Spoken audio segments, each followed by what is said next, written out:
बड़े सौभाग्य की बात है कि आज हम एक ऐसे महान संत की कथा का श्रवण करने जा रहे हैं जिनकी भक्ति और भगवान से प्रेम आज भी लोगों को प्रेरणा देता है।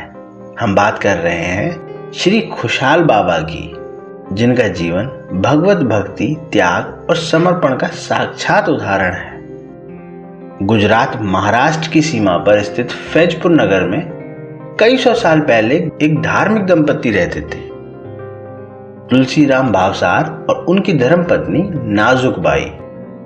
उनका कपड़े रंगने का व्यवसाय था। वे बड़े सरल, संतोषी और दानशील थे। ऐसे पुण्य आत्मा के घर खुशहाल बाबा का जन्म हुआ। बचपन से ही उनका चित्त भगवान श्री कृष्ण की भक्ति में रमा रहता। वे नित्य संकीर्तन और भगवान की कथाओं में डूबे रहते। जब भी कोई श्री कृष्ण की लीला सुनाता, बाबा आनंद से झूम उठते। इसी कारण लोग उन्हें खुशहाल बाबा कहने लगे। बाबा का विवाह एक साध्वी स्त्री मेवराबाई से हुआ।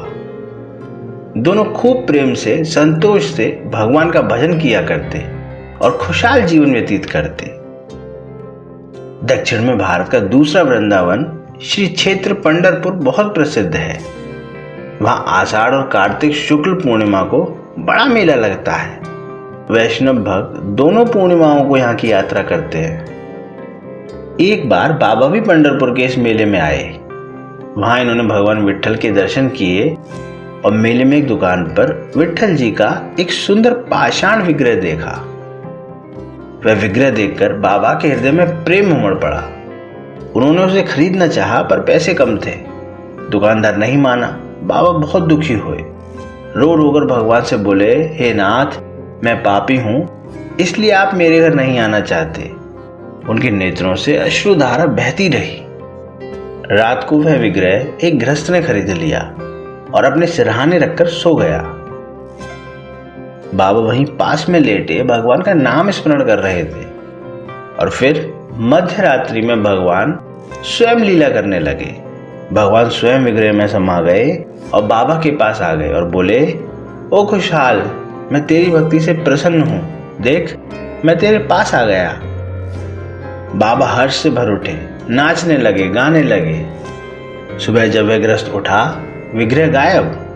बाबा के पास आया, देखा कि बाबा उसी विग्रह के साथ नृत्य कर रहे हैं। उसने बाबा पर चोरी का आरोप लगाया। बाबा ने प्रेम से सारी बात बताई और विग्रह लौटा दिया। दूसरी रात वही लीला दोबारा हुई। अब वह गृहस्थ चौंक गया। तीसरी रात भगवान ने स्वप्न में उसे आदेश दिया, मेरे इस विग्रह को खुशहाल बाबा को समर्पण करो, उन्हीं की सेवा मुझे प्रिय है। अगले दिन वह व्यक्ति स्वयं बाबा के चरणों में गिर पड़ा और विग्रह उन्हें समर्पित कर दिया। बाबा ने विग्रह की भव्य प्रतिष्ठा की और सेवा में लग गए। वे ब्रह्म मुहूर्त में उठते, स्नान कर 3 घंटे भजन करते, फिर अपने कार्य में लगते। उनके होठों पर अखंड नाम स्मरण रहता। भगवान उनसे बातचीत करते, लीलाएं करते। एक समय ऐसा भी आया जब बाबा की कन्या विवाह योग्य हुई, पर धन नहीं था। सबने कर्ज लेने की सलाह दी। अंततः बाबा ने एक बनिए लक्ष्मीचंद से उधार लिया और कन्या का विवाह कर दिया। परंतु जब कर्ज चुकाने का समय आया, बाबा के पास कुछ न था। वे दर दर भटके, पर कोई दोबारा उधार देने को राजी ना हुआ। पड़ोस के 1-2 गांव में जाकर बाबा ने पैसे लाने की कोशिश की, परंतु उधार चुकाने लायक पैसे जमा नहीं हुए। दूसरे दिन तक पैसे नहीं लौटाए जाते हैं तो बनिया लक्ष्मीचंद उनके घर को नीलाम कर देगा। जब सब ओर से निराशा मिली, तब बाबा ने प्रभु पर भरोसा किया और भजन में लग गए।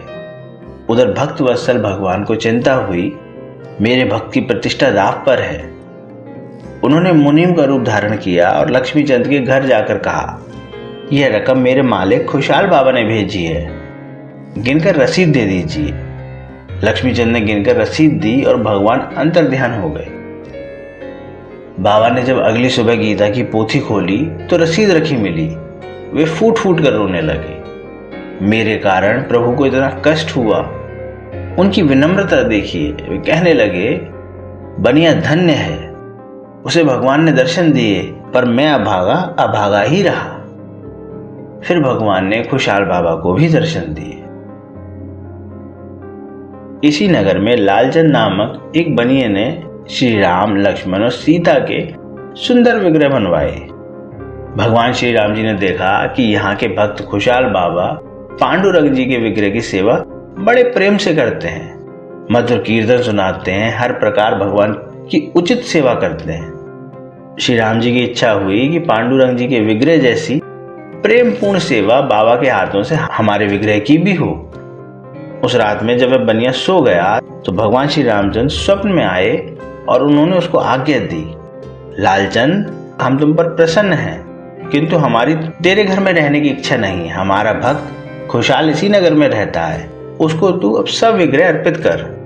जब भी तुझे दर्शन की इच्छा हो तब वहां जाकर दर्शन कर लेना, इसी में तेरा कल्याण है। मनमानी करेगा तो मैं तुझ पर रूठ जाऊंगा। लालचंद अगले दिन स्वयं विग्रह लेकर बाबा के चरणों में उपस्थित हुआ और स्वप्न की सारी बात बाबा को बताई। बाबा ने उन विग्रह की पूजा बड़े प्रेम से शुरू की और नगरवासियों के सहयोग से एक भव्य मंदिर बनवाया। वैदिक विधि से उसमें प्राण प्रतिष्ठा हुई।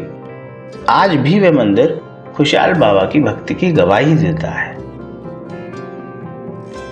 जब बुढ़ापा नजदीक आया तो बुढ़ापे में बाबा हरि नाम में ही लीन रहने लगे। बाबा ने अपने मित्र मनसाराम को पहले ही अपनी मृत्यु का दिन बता दिया था। ठीक उसी दिन कार्तिक शुक्ल चतुर्थी शक 1772 यानी 1850 में शायद 7 नवंबर को बाबा श्री राम कृष्ण हरि नाम लेते भगवान की सेवा में लीन हो गए। उनके पुत्र हरि बाबा, फिर उनके पुत्र राम कृष्ण और फिर जानकी राम बाबा, यह परंपरा ऐसे आगे बढ़ती रही। खुशहाल बाबा ने कई भक्ति रचनाएं भी की, जैसे करुणा स्त्रोत, दत्त स्त्रोत, दशावतार चरित्र आदि। उनके गरबे गुजरात में आज भी प्रसिद्ध हैं। तो मित्रों, यह थी खुशहाल बाबा की भक्तिपूर्ण कथा। जय श्री कृष्ण।